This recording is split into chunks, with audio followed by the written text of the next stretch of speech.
Warga Desa Kulur Saparua laporkan dugaan penyelewengan dana desa ke Kejati Maluku. Warga Desa Kulur, Kecamatan Saparua, Kabupaten Maluku Tengah yang menamakan diri Forum Bersama Masyarakat Kulur atau FBMK, Rabu siang mendatangi Gedung Kejaksaan Tinggi Maluku untuk melaporkan dugaan penyelewengan anggaran dana desa dan dana desa tahun anggaran 2016-2017. Dalam laporannya, pejabat sementara Desa Kulur M. Basir Litiluli, Kepala Urusan Pemerintahan Kaur Abdullah Saihatu, dan Ketua Saniri Jabarti Tuahuns juga telah melakukan penyelewengan ADD maupun DD 2016-2017. Menurut laporan FMBK, terjadi penyimpangan pengelolaan ADD seperti bantuan dana kelompok untuk 5 kelompok tani sebesar 25 juta, di mana 5 poktan terdiri dari 25 orang. Serta masing-masing orang mendapatkan 600.000, 1 buah linggis dan 1 buah parang atau golok. Untuk usaha dana mikro dari total anggaran 42 juta untuk 21 orang, yang seharusnya menerima 2 juta per orang, ternyata dalam pencairannya per orang hanya diberikan 1.700.000 dengan alasan 300.000 dipotong untuk pajak.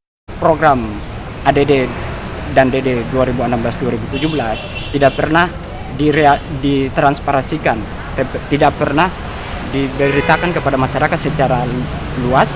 Yang kedua, ada kecurigaan terjadinya manipulasi data LPJ atau laporan pertanggungjawaban laporan realisasi kepada pemerintah Kabupaten Maluku Tengah. Temuan-temuan yang ditemukan oleh masyarakat seperti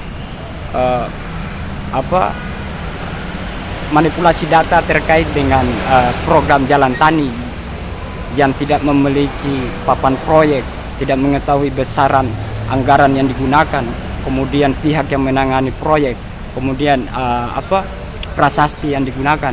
Tapi program itu secara garis besar diharuskan untuk selesai untuk melengkapi berkas-berkas saja, tapi secara transparan dan kredibel tidak terlaksana.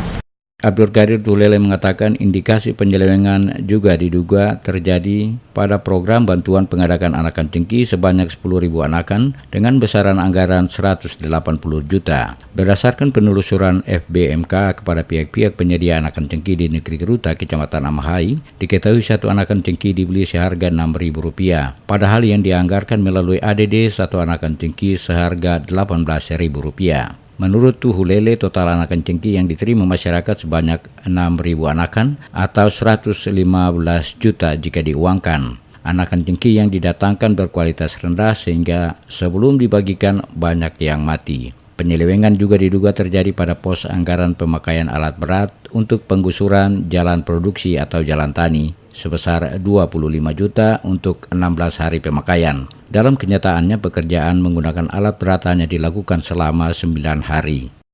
Pos pemberdayaan anakan cengke itu dianggarkan dalam data yang kami peroleh itu sekitar 180 juta yang diperoleh dari